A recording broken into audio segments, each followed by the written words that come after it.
Welcome to all of you. High school वालों के लिए आज ये लास्ट क्लास रहेगी इस टॉपिक की। हम लोगों ने ये देखा कि अगर हमें दो वेरिएबल में लीनियर इक्वेशंस दी गई हैं तो उनको कैसे सॉल्व किया जाए। उनको सॉल्व करने से पहले उनकी जांच की जाए कि वो हल होंगी कि नहीं होंगी, उनका एक हल होगा या उनके अनेकों हल होंगे। फिर लास्ट में हम लोगों ने देखा कि हल अगर हो रही हैं तो उनको हल करने के तरीके कितने हैं। हमने उसमें प्रतिस्थापन विधि पढ़ी, हमने उसमें विलोपन विधि पढ़ी, हमने उसमें वज्र गुणनखंड विधि पढ़ी, सब्स्टिट्यूशन मेथड, एलिमेंट्री मेथड और क्रॉस मल्टीप्लिकेशन मेथड। हम लोगों ने इतनी चीज़ें पढ़ी थी जो कि हमारी बीजगणितीय विधि कहलाती हैं। वो हमारे किसके अंतर्गत आती थी? बीजगणितीय विधि कहलाती थी, उसके अंतर्गत वो हल करते थे। आज जो हमें पढ़ना है वो है कि समीकरण को ग्राफी विधि, ज्योमेट्रिकल मेथड से कैसे सॉल्व करेंगे। ग्राफ बना करके हमें उसको हल करना है, ये रिप्रेजेंट करके दिखाना कि हाँ ये एक जगह पे इंटरसेक्ट कर रहे हैं कि नहीं कर रहे। तो आज की जो क्लास है वो ग्राफी विधि पर आधारित है। तो चलिए एक क्वेश्चन लगाते हैं। जैसे कि लिखा हुआ है कि रैखिक समीकरण युग्म, एक समीकरण है x + 3y = 6, 2x - 3y = 0 को ग्राफ बनाकर हल करिए। बहुत सारे क्वेश्चन आएंगे जो ग्राफ बना के हल करना होगा। चलिए चलते हैं। अब देखिए, सबसे पहले तो हम जब ऐसा होगा तो इक्वेशन हमें हल करने का तरीका ये है कि हम ये इक्वेशन लिखेंगे। ये हमें एक इक्वेशन गिवन थी, हमें हल करने से पहले हमने x को एक तरफ कर लिया, बाकी सब दूसरी तरफ कर दिया। एक y को रोक लो या x को रोक लो, ठीक है। तो x को इधर रोक लिया, y को उधर भेज दिया, तो 6 - 3y हो गया। ठीक, सेम यहाँ भी करेंगे। यहाँ पे इक्वेशन है 2x - 3y = 12। यहाँ भी x को रोक लेते हैं, तो 2x = 12, माइनस था तो उधर जाए प्लस का 3y। ये x के साथ ये 2 भी हटा देते हैं, मल्टीप्लाई में था तो इधर क्या हो जाएगा? डिवाइड में हो जाएगा। ये हम लोगों ने कर लिया, ठीक है। अब इसको हल करने के लिए हमें एक टेबल बनानी पड़ती है, ठीक है। हर इक्वेशन को हल करने के लिए एक टेबल बनाएंगे। जैसे इसको हल करने के लिए एक टेबल, ये, ठीक है। ऐसे करके हम लोग एक टेबल बनाएंगे। यहाँ पे हम क्या करेंगे, जिसका मान लेना है, मान लीजिए x के टर्म में बनाया ना इक्वेशन, तो x ऊपर रखेंगे, y की वैल्यू आएंगी वो नीचे रखेंगे, ठीक है। और ऐसे करके हम 2-3 पॉइंट्स लिया करेंगे, ठीक है। जितने आपके मर्जी हो, जहाँ तक लगे कि हाँ ये एक दूसरे को कट कर सकते हैं, 3-4 पॉइंट ले सकते हैं। सेम काम इसके लिए भी करना पड़ेगा आपको, ठीक है। यहाँ भी हम एक ऐसे टेबल बना लेंगे, ठीक है। अब इसमें पॉइंट कोई भी लिए जा सकते हैं, ठीक है। ये x और ये y। अब हम वैल्यूज लेते चले जाएंगे और टेबल को अब वैसे ही बढ़ाते चले जाएंगे जैसी हमारी ज़रूरत होगी, ठीक है। फॉर एग्जांपल मैंने x की वैल्यू जो है, हमें अगर x की वैल्यू निकालनी है, हम x निकालना चाहते हैं तो y की वैल्यू पुट करेंगे, ठीक है। चाहो तो ये ऊपर भी लिख सकते हो, नीचे, इससे कोई फ़र्क नहीं, क्योंकि जिसका मान रखना है वो ऊपर रखेंगे, ठीक है। हमें y के मान पुट करने हैं तो y को हम क्या कर देंगे? ऊपर कर देंगे, x को नीचे कर देंगे। मान लीजिए y की वैल्यू 0 आपने ले ली, कि y की वैल्यू कितनी पुट करना है? 0। तो अब x का मान कितना है? जब y 0 है तो 3 × 0 है ना। तो यहाँ हम निकाल के भी दिखाते हैं, x = 6 - 3 × 0। तो क्या आएगा? 0 से 3 का मल्टीप्लाई करेंगे तो 0 हो जाएगा, तो वैल्यू आएगी 6। तो जब y की वैल्यू 0 थी तो x की वैल्यू कितनी आई? 6 आई, है ना।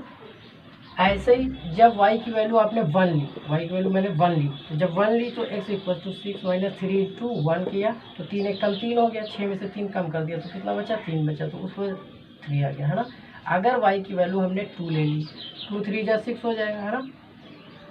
तो x = 6 - 3 × 2 6 हो जाएगा, 6 में से 6 0 आ जाएगा, ये 0 हो जाएगा। अगर आपने जो है 2 के बाद 3 ले लिया फॉर एग्जांपल, इस टाइप से आप वैल्यू, मतलब जितनी आप वैल्यू चाहे उतनी वैल्यू आप लेते चले जा सकते हैं, ठीक है। 3 ले लेता हूँ फॉर एग्जांपल, 3 लिया y की वैल्यू, तो 3 3 जा क्या हो जाएगा? 9 हो जाएगा, है ना। तो 6 - 3 × 3 माइनस का 9, 6 प्लस का माइनस का 9, तो आंसर कितना है? -3। ये आया -3। सेम ऐसे इधर भी कर सकते हैं हम लोग यहाँ पे, ठीक है। यहाँ पे वैल्यू लेते हैं, अगर y की वैल्यू हम ले लेते हैं 0, y की वैल्यू क्या ले लेते हैं? 0 ले लेते हैं, तो x की क्या वैल्यू आएगी? 12 + 3 × 0 होल डिवाइडेड बाई 2। तो 3 का 0 से गुणा करेंगे तो 0 हो जाएगा, तो 12 को 2 से भाग देने पे हमें क्या मिल जाएगा? 6 मिलेगा। जब y 0 है तो x की वैल्यू आ रही है 6, है ना। अब y की वैल्यू मान लीजिए मैंने -1 ली, कुछ भी नंबर ले सकते हैं, माइनस में ले लिया मैंने -1। तो अब क्या हो जाएगा, x equals to 12 plus 3 into minus का 1 डिवाइडेड बाई 2। ठीक है, तो क्या हो जाएगा, 3 एकम 3 माइनस का 3 और ये 12 है ना। तो ये नहीं लेते हैं माइनस, इस पर लेने में क्या होगा कि ये फ्रैक्शन में आएगा ना, तो हम लोग इसको -2 ले लेते हैं, -2 कर दो तो ज़्यादा अच्छा रहेगा ना, ताकि नंबर होल रहे। ठीक है, अब 3 दूना 6 हो जाएगा, तो माइनस का 6 प्लस का 12 कितना आया, 6 आया, 6/2 तो कितना आएगा आंसर 3, तो कितना आया ये 3 आया। ऐसे मान लीजिए -4 मैंने ले लिया। ठीक है, तो 4 अब यहाँ फिर निकालेंगे, 12 प्लस 3 इंटू माइनस का 4 डिवाइडेड बाई 2, तो 4 3 12, माइनस का 12 प्लस का 12, तो आंसर कितना आएगा 0 आ जाएगा, है ना। ऐसे ही आप जो है और भी वैल्यू ले सकते हैं अगर ज़रूरत लगे तो, है ना। हमें लगता है इतना इनफ है, आप अपनी मर्ज़ी से ले सकते। चलो एक और ले लेते हैं ना, मान लीजिए हमने -5 ले लिया। ठीक है, तो -5 लेने पे क्या हो जाएगा, 6 लेते हैं, 5 नहीं लेंगे फिर दिक्कत आएगी, 6 लेंगे, है ना। तो अब यहाँ वैल्यू रखते हैं 3 इंटू माइनस का 6 डिवाइडेड बाई 3, 6 3 18, कितना हो गया, माइनस का 18 प्लस का 12, तो माइनस का 6/2, तो आंसर कितना है माइनस का 3, आंसर कितना है माइनस का 3। अब ये हटा देते हैं। ठीक है, चाहो तो ऐसे बहुत सारे पॉइंट बना सकते हो आप। ठीक है, तो ये हल हो गए इक्वेशंस के। ठीक है, अब बनाना है ग्राफ। हम देखेंगे इनमें कौन सा पॉइंट कॉमन आ रहा है ना। तो 0,6 कॉमन आ रहा है ना। तो इस जगह पे ये, इसका मतलब एक दूसरे को कट कर रही है ना। इस जगह पे ये एक दूसरे को क्या कर रही, कट कर रही हैं। अब हम ग्राफ बनाते हैं। फॉर एग्जांपल ये हमारा यहाँ पे ग्राफ बना देता हूँ। ठीक है, जिस जगह पे हम लोग एक ग्राफ बनाते हैं, ये रहा हमारा ग्राफ। ठीक, क्योंकि प्लस माइनस सारी वैल्यूज़ हैं, y माइनस में भी गया है, ये y एक्सिस होता है ना। और ये वाली जो हमारी एक्सिस होती है, ये वाली एक्सिस हमारी क्या होती है, x एक्सिस होती है। अब पहले इसके लिए देखिए, पहले हम 0 1 2 3 लिख देते हैं। ठीक है, x की वैल्यू लिखते हैं 1 2 3 4 5 6 7 8, ऐसे करके ये एक्सिस है। y में चलते हैं 1 2 3 4 5 6, इधर भी चलते हैं -1 -2 -3 -4 -5, ऐसे करके -6 -7, इस टाइप से है हमारी। -6 तक मैक्सिमम गई है ना। अब बनाता हूँ, पहले इस वाली इक्वेशन को बनाते हैं। 0,6, y की वैल्यू 0, y की वैल्यू यहाँ 0 है, और 6 यहाँ पे है हमारा, है ना। तो एक पॉइंट ये हुआ 0,6। ठीक, दूसरा 1,3, y की वैल्यू 1 है और x की वैल्यू 3 है, तो 1 यहाँ हुआ और 3 यहाँ पे हुआ, ये हमारा पॉइंट है 1,3। उसके बाद 2,0, 2,0 ये हुआ हमारा, 2,0 ये हुआ। इसको छोड़ देते हैं, बस इतना ही सही। हम स्केल रखेंगे और एक लाइन हम ऐसे बना देंगे। ठीक है, ऐसे करके स्केल से बना लेंगे। फिर दूसरी लाइन बनाते हैं, 0, y की वैल्यू 0 और x की वैल्यू 6, मतलब यही पॉइंट हो गया, कॉमन पॉइंट हो गया। ठीक है, -2, y की वैल्यू है -2 ये, तो x की वैल्यू कितनी है 3, मतलब ये पॉइंट कहीं यहाँ पे है, -2,3। पहले हम x क्वाड्रेंट लिखते हैं, फिर माइनस ये लिखते हैं। अच्छा, ये भी देख लेते हैं, सारे y के हम लोगों ने पहले लिख दिए हैं। ये लिखे जाएगा 6,0, x पहले y बाद में, 3,1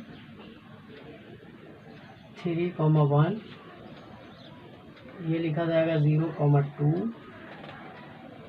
ठीक है, और इसका भी पॉइंट अब ये हो गया 3, -2, 0 तो इसी लाइन पे आ जाएगा, यहीं पे है, और -4 यहाँ पे, तो एक पॉइंट हमारा क्या हो गया, ये हो गया। ठीक है, अब उधर -3 जाने की ज़रूरत नहीं है, हम लोग स्केल रखेंगे और इसको भी हम लोग ऐसे मिला देंगे। तो देखो ये एक पॉइंट 6,0 पे कट कर रहे हैं, ये आपका क्या हो गया, ग्राफी विधि हो गया। ठीक है, ग्राफी विधि से हम लोग इस प्रकार से इसको सॉल्व करते हैं। ठीक है, तो समझ में आ गया होगा, तो इसको आप लोग नोट कर लीजिए। फिर कुछ इक्वेशन ऐसी भी होती हैं जिनमें समीकरणें कहानी की तरह दी होती है, पहेली जैसी होती है ना, वो भी हम लोग अब पढ़ेंगे। नेक्स्ट क्वेश्चन अगला हम लोग वही पढ़ेंगे, ठीक है। इसको ध्यानपूर्वक पढ़िए, ये बहुत इंपॉर्टेंट है, एग्जाम में अक्सर पूछा जाता है कि ग्राफी विधि से दो समीकरणों को हल करिए, ठीक है। देखिए बहुत अच्छा क्वेश्चन है हम लोगों के पास। अब इसमें क्या है, हमें पहले क्योंकि ये एक पहेली जैसा क्वेश्चन दिया गया है ना, जैसे हम मार्केट जाते हैं, एक दिन कुछ खरीदने गए, अगले दिन कुछ खरीदने गए, उसके बाद हमें वो सॉल्व करना है, ठीक है। एक ऐसी सिचुएशन बना के यहाँ पे दी गई है। सबसे पहले हमें इक्वेशन बनानी पड़ेगी, है ना। तो इस चीज़ को क्या बोलेंगे, बीजगणितीय विधि, ठीक है। पहले बीजगणितीय विधि लगाएंगे जिससे हमारी समीकरणें बनेंगी, फिर उन समीकरणों को ग्राफी विधि से हल किया जाएगा, ठीक है। तो इस क्वेश्चन में यही कुछ कहा गया है। इसमें दोनों चीज़ें आ गई हैं कि एक दिन कोई है वो बाज़ार गया, उसने 2 किलोग्राम सेब और 1 किलोग्राम अंगूर खरीदे, जिनका मूल्य उस दिन उसने 160 रुपये दिया। उस दिन उसका रेट कितना था, जब 2 किलो सेब 1 किलो अंगूर लिया तो 160 उसने रुपये दिए। दूसरे दिन फिर वो बाज़ार गया, उसने 4 किलो सेब लिए और 2 किलो अंगूर लिए और उसने 300 रुपये दिए। तो अब इस स्थिति को हमें पहले समीकरण के फॉर्म में लिखना है कि समीकरण बता के, ठीक है, कि कैसे समीकरणें बीजगणितीय समीकरण बनेंगी और फिर उनको हल करना है किस रूप से, ज्यामितीय विधि से हल करना है।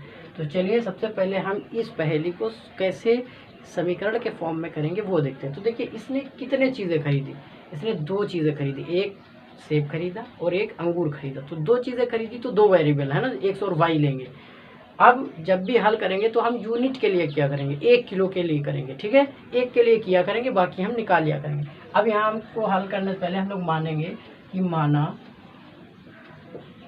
1 किलो जो सेब है, 1 किलो सेब, 1 kg सेब वो जो है 100 रुपये का है। कितने का है, 100 रुपये है, ठीक है। 1 किलो सेब का रेट क्या है, 100 रुपये है। सेम ऐसा ही 1 किलो अंगूर जो है आपका 1 kg अंगूर वो भी कितने रुपए का है, वो मान लीजिए ₹y का है ना, ₹y है। तो स्थिति 1 पहले बनाते हैं, है ना, इक्वेशन नंबर 1 बनाएंगे। 2 किलो सेब, तो 1 किलो सेब का रेट x है तो 2 किलो का कितना हो जाएगा, 2x हो जाएगा। और उसने क्या लिया, 1 किलो अंगूर भी लिया, 1 किलो अंगूर का रेट तो y ही है ना। तो उसने कितने रुपए दिए, ये रुपए प्लस ये रुपए इज इक्वल टू जो रुपए उसने दिए, कितने दिए, 160। इक्वेशन नंबर 1 बन गई। अब दूसरी तरफ आते हैं, दूसरी इक्वेशन। अगले दिन उसने कितना लिया, 2 किलो लिया, हर किलो 4 किलो लिया, है ना, 4 किलो लिया। क्या चीज़ लिया, सेब लिया। 1 किलो सेब का रेट x है तो 4 किलो का 4x हो जाएगा। प्लस और क्या उसने लिया, 2 किलो अंगूर लिए, 2 किलो लिया, अंगूर का रेट कितना है, y है, तो कितने रुपए उसको देने पड़े, 300 रुपीज़ देने पड़े। ये इक्वेशन नंबर 2 बन गई, हल हो गया, इक्वेशन हमारी बन गई। इन्हीं को बीजगणितीय समीकरण कहते हैं, ठीक है। ऐसे हम लोग बीजगणितीय समीकरण बनाएंगे, ठीक। अब आगे चलते हैं हल करने के लिए। हल करना है कौन सी विधि से, ग्राफी विधि में। सबसे पहले हल करने के लिए हमने कहा था इक्वेशन को एक तरफ बनाओ, इसमें y इक्वल टू मान लीजिए रोक लिया, x को उधर भेज दिया 160 माइनस 2x, जो आसान लगे उसको एक तरफ रोको, बाकी दूसरी तरफ भेज दिया, ठीक है। यहाँ भी ऐसा करते हैं, यहाँ y रोका, यहाँ भी y ही रोक लेते हैं, ठीक है। तो 2y इक्वल टू 300 माइनस का 4x। अब ये 2 भी यहाँ से हटा देते हैं तो ये अपॉन में चला जाएगा, ठीक है। अब क्या क्या हल हो सकते हैं, टेबल बनाएंगे यहाँ पे x और y में, ठीक है। ऐसे करके टेबल बना लेंगे आप लोग जैसे अभी बनाया था, ठीक है।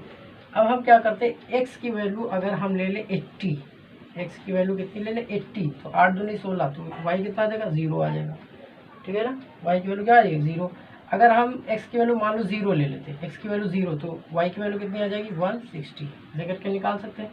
सेम यहाँ भी कर लें, ठीक है, कि अगर हम टेबल बनाएंगे y अपॉन x की table, x upon y, x ऊपर लिया है इस बार तो x ऊपर y नीचे, ठीक। ऐसे करके अगर हम x की वैल्यू ले लें 75, x की वैल्यू कितनी ले लें 75, 75 ले लें, तो 75 दूना 150 दूना 300, है ना, 75 चौको 300, तो ये 300 बन जाएगा। 300 में से 300 घटाएंगे तो 0/2, तो y की वैल्यू कितनी आ जाएगी, 0 आ जाएगी, है ना। ठीक इसी तरीके से अगर हम जो है x की वैल्यू 0 ले लें, एक्स की वैल्यू कितनी है 0, तो वाई की वैल्यू कितनी आ जाएगी, ये तो टर्म खत्म हो जाएगा, 300 को 2 से भाग देंगे तो 150, हमें वैल्यू मिल गई, हमारी इक्वेशन बन सकती है। ठीक है, अब हम लोग ग्राफ बनाते हैं, ये हम लोग बनाएंगे एक ग्राफ ऐसे, ठीक, सब कुछ प्लस में ही है, ठीक, ऐसे। अब हम लोग क्योंकि यहाँ बड़े बड़े नंबर हैं इसलिए हम लोग 20-20 का बना लेते हैं। ठीक है, मान लीजिए ये 0 है, ठीक है, ये 20 है, ये हम लोग हाँ 20 से भी बड़ा बना सकते हैं, चलिए 20 का बनाते हैं, 20, 40, 60, 80, 100, ये वाई वाली एक्सिस हो गई। ठीक है, एक्स की भी बना सकते हैं, ऐसे एक्स बनाएंगे, ठीक है, एक्स का भी बनाएंगे, कितना आ जाएगा 20, 40, 60, 80, 100, 120, 140, ऐसे करके आप जितना मन हो उतना बड़ा बना सकते हैं, जहाँ तक आपकी इच्छा हो। ठीक है, जैसे हमारे कोऑर्डिनेट आएंगे उसके अकॉर्डिंग हम लोग ये बना सकते हैं। अब हम पहली इक्वेशन बनाते हैं, x इक्वल्स टू 80 तो y 0। जब x की वैल्यू 80 है तो y की वैल्यू क्या है 0 है, मतलब यही पॉइंट हो गया। इस पॉइंट को हम बोलेंगे ये हमारा हो गया 80, 0 पॉइंट। फिर जब x की वैल्यू 0 है, x की वैल्यू यहीं पे है, तो y कितना है 160, 160 कहाँ पे है y पे, तो और बनाने पड़ेंगे, है ना, 120, 140 और ये रहा 160, तो एक पॉइंट हमारा ये हो गया, ये 0,160। ठीक है, ये एक लाइन हो गई। अब ये एक लाइन हो गई तो इसको स्केल रख के हम लोग ऐसे मिला लेंगे। ठीक है, ये हमारी एक लाइन हो गई। ठीक है, जितनी बड़ी खींचना चाहो ऐसे करके खींच सकते हो आप। अब देखते हैं आगे। ठीक है, दूसरी लाइन के लिए x की वैल्यू जब 75 है तो 75 होगा यहाँ पे, इस जगह पे, इनके कहीं इस जगह पे आएगा। ठीक है, 75 तो y क्या है 0, तो मतलब यही पॉइंट हो गया 75,0, ये वाला पॉइंट हो गया।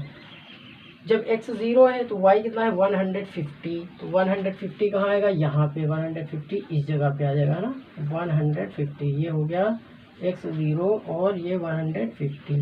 ठीक है, तो अब इसको बनाएंगे, तो ये हम फिर इसको मिलाएंगे, तो ये रेखाएं एक दूसरे को कट नहीं करेंगी और ये ऐसे बनेगा जा करके ग्राफ। ठीक है, तो ये होता है किसी भी इक्वेशंस को, जो पेयर ऑफ इक्वेशंस है उनको ग्राफी विधि से इस तरीके से सॉल्व हम लोग करते हैं। ठीक है, तो आई होप सभी को समझ में आ गया होगा।